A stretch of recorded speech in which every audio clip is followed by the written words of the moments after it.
पूर्व श्लोक में भगवान ने कहा कि परा प्रकृति ने अपरा प्रकृति को धारण कर रखा है।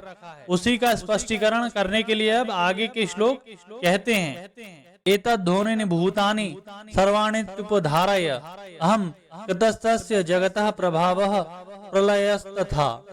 इसकी व्याख्या इस प्रकार है, एतद्धोनि भूतानि, जितने भी देवता, मनुष्य, पशु, पक्षी आदि, जंगम और वृक्ष, लता, घास आदि स्थावर प्राणी हैं, वे सब के सब मेरे अपरा और परा प्रकृति के संबंध से ही उत्पन्न होते हैं।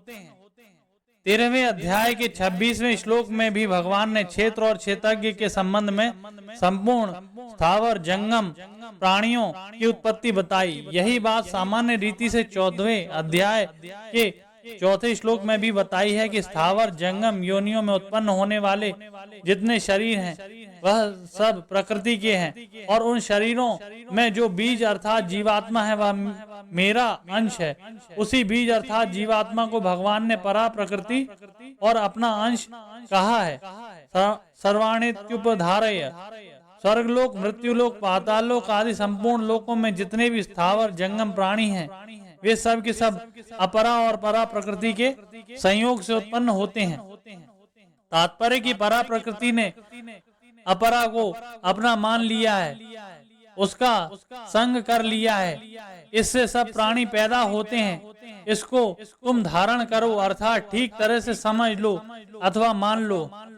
अहं कृतस्तस्य जगतः प्रभाव प्रयस्तथा, मात्र वस्तुओं को सत्ता स्फूर्ति परमात्मा से ही मिलती है, इसलिए भगवान कहते हैं कि मैं संपूर्ण जगत का प्रभाव, उत्पन्न और प्रलय हूँ। प्रभाव का तात्पर्य है कि मैं इस जगत का निमित्त कारण हूँ, क्योंकि संपूर्ण सृष्टि मेरे संकल्प से पैदा हुई है।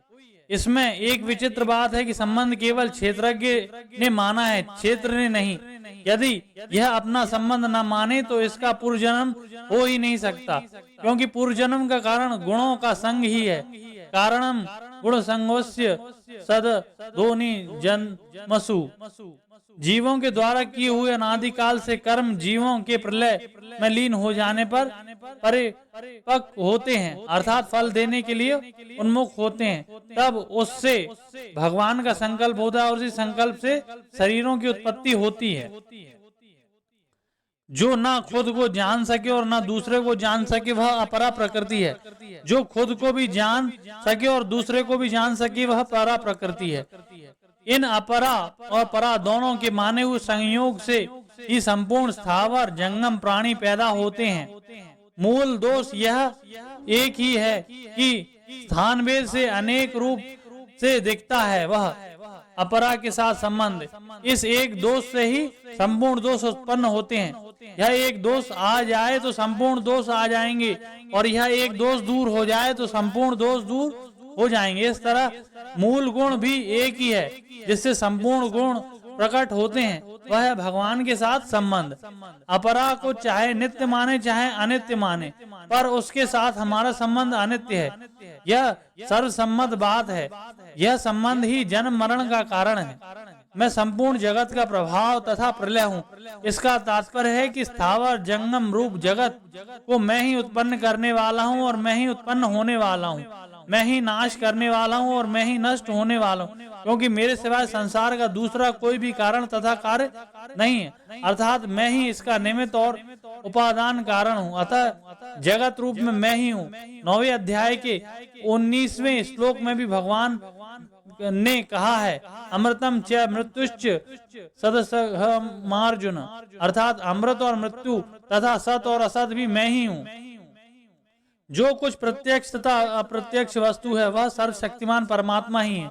जो कुछ सृष्टि प्रतीत हो रही है इसके निमित्त कारण भी वे ही हैं और उपादान कारण भी वे ही हैं, अर्थात वे ही विश्व बनाते हैं और वे ही विश्व बनाते हैं और वे ही रक्षक हैं और वे ही रक्षित हैं, और वे ही सर्वात्म भगवान इसका संहार करते हैं। जिसका संहार होता है वह भी वे ही है। तात्पर्य यह हुआ कि अपरा और परा प्रकृति तथा उनके संयोग से पैदा होने वाले संपूर्ण प्राणी वे सब के सब एक भगवान ही हैं। कारण भी भगवान है और कार्य भी। पुरुष लोक में भगवान ने अपने को परा और अपरा प्रकृति रूप संपूर्ण जगत का मूल कारण बताया। अब भगवान के सिवाय भी जगत का कोई और कारण होगा, इसका आगे के श्लोक में निषेध करते हैं। मतः परतरम न्यात किंचित दस्ति धनंजय मयि सर्वमिदं प्रोताम सूत्रे मणिगणा एव। इसकी व्याख्या इस प्रकार है, हे अर्जुन, मेरे सिवाय दूसरे कोई कारण नहीं है। मैं ही सब संसार का महाकारण हूँ। जैसे वायु आकाश से ही उत्पन्न होती है, आकाश में ही रहती है और आकाश में ही लीन होती है, अर्थात आकाश के सिवाय वायु की कोई पृथक स्वतंत्र सत्ता नहीं है। ऐसे ही संसार भगवान से उत्पन्न होता है और भगवान में स्थिर रहता है और भगवान में ही लीन हो जाता है, अर्थात भगवान के सिवाय संसार की कोई पृथक स्वतंत्र सत्ता नहीं है। जैसे सूत की मणियां सूत के धागे में पिरोई हुई हों तो उसमें सूत के सिवाय और कुछ नहीं है, ऐसे ही संसार भगवान के सिवाय और कुछ नहीं है। तात्पर्य की मणि रूप अपरा प्रकृति और धागा रूप परा प्रकृति दोनों में भगवान ही परिपूर्ण है। मणियां बनाने में अपरा प्रकृति की मुख्यता है और धागा बनाने में परा प्रकृति की मुख्यता है। मणिगणा पद बहुवचन में देने का तात्पर्य है कि अपरा प्रकृति स्थावर जंगम जलचर थलचर नवचर 14 भुवन 84 लाख योनियां आदि अनंत रूपों में और अनंत समुदाय में विभक्त हैं। अपरा और परा का भेद अपरा प्रकृति के कारण ही है, क्योंकि अपरा को सत्ता और महत्ता देकर उसके साथ संबंध जोड़ने के कारण ही जीव है। अतः अपरा प्रकृति जगत में भी है और जीव में भी है, परंतु परमात्मा में न अपरा है न परा है, न जगत है न जीव है। तात्पर्य की वास्तव में न धागा है न मणियां है, अपितु एक सूत रुई ही है। इस तरह न अपरा है न परा है, अपितु एक परमात्मा ही है। इस बात का भगवान ने आगे के 12वें श्लोक तक वर्णन किया है। कारण ही कार्य में परिणत होता है। जैसे रुई का ही धागा बनती है, बीज ही वृक्ष बनता है। अतः सबके परम कारण भगवान होने से सब रूपों में भगवान ही है। वासुदेवः सर्वम, जो कुछ कार्य दिखता है उसके मूल में परमात्मा ही है। यह ज्ञान कराने के लिए अब भगवान 8वें से 12वें श्लोक तक का प्रकरण आरंभ करते हैं। रसो हमप्सु कौन्तेय प्रभास्मि शशि सूर्ययोः प्रणवः सर्ववेदेषु शब्दः खे पौरुषम नृषु। इसकी व्याख्या इस प्रकार है, जैसे साधारण दृष्टि से लोगों ने रुपयों को ही सर्वश्रेष्ठ मान रखा है, तो रुपए पैदा करने और उसका संग्रह करने में लोभी आदमी की स्वाभाविक रुचि हो जाती है।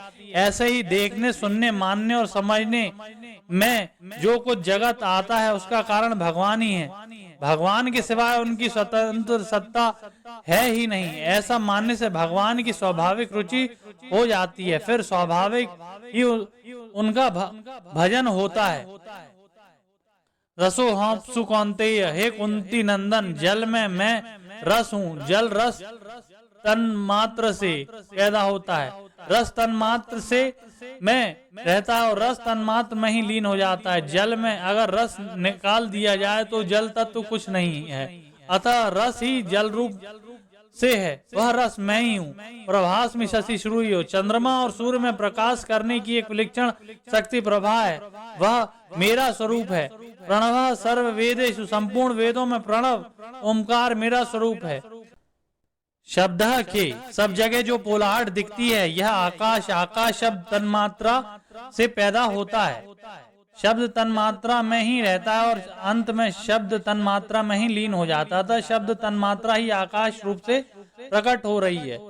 शब्द तन्मात्रा के बिना आकाश कुछ नहीं है, वह शब्द मैं ही हूँ। पौरुषम नृषु, मनुष्य में सार चीज जो पुरुषार्थ है वह मेरा स्वरूप है। वास्तव में नित्य प्राप्त परमात्मा का अनुभव करना ही मनुष्यों की असली पुरुषार्थ है, परंतु मनुष्यों में अप्राप्त को प्राप्त करने ही अपना पुरुषार्थ मान रखा है। इस प्रकार परमात्मा को उत्साहपूर्वक प्राप्त करने का प्रयत्न है वही वास्तव में पुरुषार्थ है। उसकी प्राप्ति करने में ही मनुष्यों की मनुष्यता है, उसके बिना मनुष्य कुछ नहीं है, अर्थात निरर्थक। पुण्यो गंध पृथिव्याम च तेजाश्चास्मि विभावसो जीवनम सर्वभूतेषु तपश्चास्मि तपस्विषु। इसकी व्याख्या इस प्रकार है। पृथ्वी गंध तन्मात्रा से उत्पन्न होती है, गंध तन्मात्रा रूप में से रहती है और गंध तन्मात्रा में ही लीन होती है। तात्पर्य कि गंध के बिना पृथ्वी कुछ नहीं है। भगवान कहते हैं कि पृथ्वी में वह पवित्र गंध मैं हूँ। यह गंध के साथ पुण्य विशेषण देने का तात्पर्य है कि गंध मात्र पृथ्वी में रहती है, उसमें पुण्य अर्थात पवित्र गंध तो पृथ्वी में स्वाभाविक रहती है, पर दुर्गंध किसी विकृति से प्रकट होती है। तेज रूप तन्मात्रा से प्रकट होता है, उसी में रहता है और अंत में उसी में लीन हो जाता है। अग्नि में तेज ही तत्व है, तेज के बिना अग्नि निर्तत्व है, कुछ नहीं है, वह तेज मैं ही हूँ।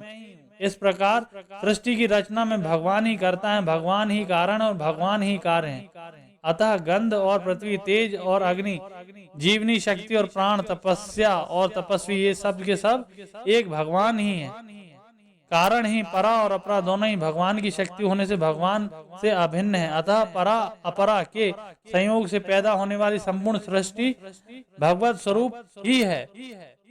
बीजम मां सर्वभूतानां विधि पार्थ सनातनम बुद्धिर बुद्धिर मतास्मस्मि तेजस तेजस विनामहम। इसकी व्याख्या इस प्रकार, हे पार्थ, संपूर्ण प्राणियों का सनातन अविनाशी बीज मैं ही हूँ, अर्थात सबका कारण मैं ही हूँ। संपूर्ण प्राणी बीज रूप में मेरे से उत्पन्न होते हैं, मेरे में रहते हैं और अंत में मेरे में ही लीन हो जाते हैं। मेरे बिना प्राणियों की स्वतंत्र सत्ता नहीं है। अपने को संपूर्ण प्राणियों का बीज कहने का तात्पर्य यह है कि सब प्राणियों के रूप में मैं ही हूँ। सृष्टि अनंत है, अनंत ब्रह्मांडों में अनंत जीव हैं, परंतु उन अनंत जीवों का बीज परमात्मा एक ही। अनंत सृष्टि पैदा होने पर भी उस बीज में कोई फर्क नहीं पड़ता, क्योंकि वह अव्यक्त है। बीज मव्ययम, उस एक ही बीज से अनेक प्रकार की सृष्टि उत्पन्न होती हैं। बीज को कितनी भी सूक्ष्म दृष्टि से देखें, उसमें फल फूल पत्ते आदि नहीं दिखेंगे, क्योंकि उस बीज के कारण रूप से विद्यमान है। उस बीज से पैदा होने वाले वृक्ष के दो पत्ते भी आपस में नहीं मिलते। यह अनेकता भी उस एक बीज में ही रहती है। बलम बलवतम चाहम काम राग विवर्जितम धर्म विरुद्धो भूतेषु कामोस्मि भरतर्षभ। इसकी व्याख्या इस प्रकार है, कठिन से कठिन काम करते हुए भी अपने भीतर एक कामना आसक्ति रहित शुद्ध निर्मल उत्साह रहता है। काम पूरा होने पर भी मेरा कार्य शास्त्र और धर्म के अनुकूल है तथा लोक मर्यादा के अनुसार संत जनानुमोदित है।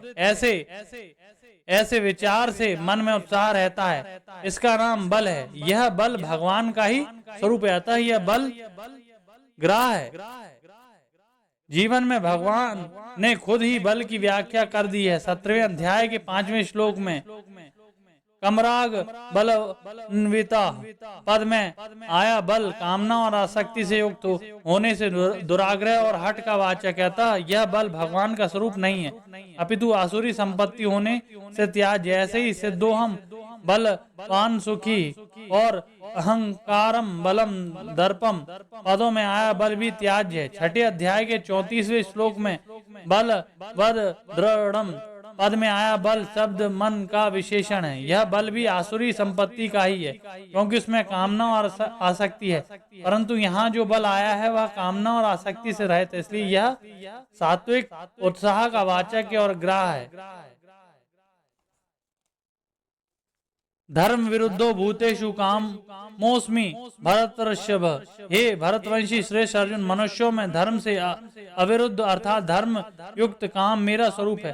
कारण कि शास्त्र और लोक मर्यादा के अनुसार शुभ भाव से केवल संतान उत्पत्ति के लिए जो काम होता है वह काम मनुष्य के अधीन होता है, परंतु आसक्ति कामना सुख भोग आदि के लिए जो काम होता है वह काम में मनुष्य पराधीन हो जाता है और उसके वश में होकर वह न करने लायक शास्त्र विरुद्ध काम में प्रवृत्त हो जाता है। शास्त्र विरुद्ध काम पतन का और संपूर्ण पापों का दुखों का हेतु है। ये चैव सात्विका भावा राजसास्ता मसाश चाहिए मत एवेति तन्वेधि न तो हम तेषु ते मई। इसकी व्याख्या इस प्रकार है, ये जो सात्विक राजस और तामस भाव हैं वे भी मेरे से ही उत्पन्न होते हैं। इसका तात्पर्य यह हुआ कि सृष्टि मात्र में जो कुछ भी रहा है मूल में सबका आश्रय आधार और प्रकाश भगवान ही है, अर्थात सब भगवान से ही सत्ता स्फूर्ति पाते हैं। सात्विक राजस और तामस भाव भगवान से ही होते हैं, इसलिए इनमें जो कुछ विलक्षणता दिखाई देती है वह सब भगवान ही। अतः मनुष्य की दृष्टि भगवान की तरफ ही जानी चाहिए, सात्विक आदि भावों की तरफ नहीं। यदि उसकी दृष्टि भगवान की तरफ जाएगी तो वह मुक्त हो जाएगा, और यदि उसकी दृष्टि सात्विक आदि भावों की तरफ जाएगी तो वह बंध जाएगा।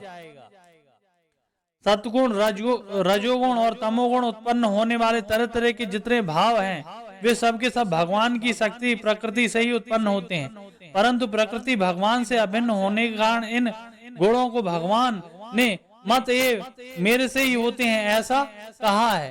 तात्पर्य की प्रकृति भगवान से अभिन्न होने से ये सभी भाव भगवान से उत्पन्न होते हैं और भगवान में ही लीन हो जाते हैं, पर परा प्रकृति ने इनके साथ संबंध जोड़ लिया, अर्थात इनको अपना और अपने लिए मान लिया। यही परा प्रकृति द्वारा जगत को धारण करना है, इसी से वह जन्मता मरता है।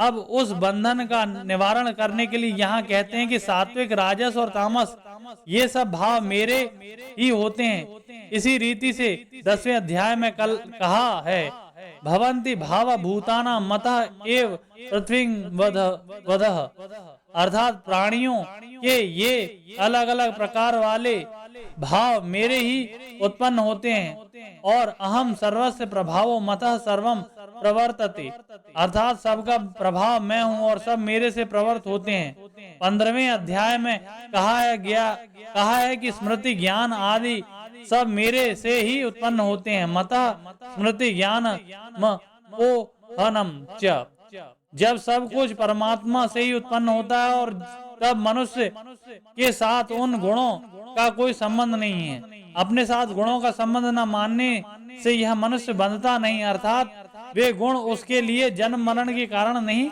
बनते। यहाँ एक विशेष बात समझने योग्य है कि सगुण साकार भगवान भी वास्तव में निर्गुण ही है, क्योंकि वे सत्व रज और तमोगुण युक्त नहीं, गुण से युक्त नहीं है, अपितु ऐश्वर्य माधुर्य सौंदर्य औदार्य आदि गुणों से युक्त हैं। इसलिए सगुण साकार भगवान भक्ति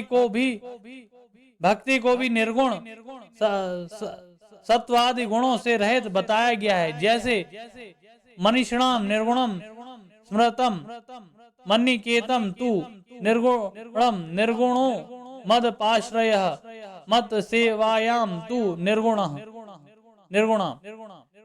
जब सब कुछ भगवान ही है तो फिर सात्विक राजस तामस भाव त्याज्य क्यों है?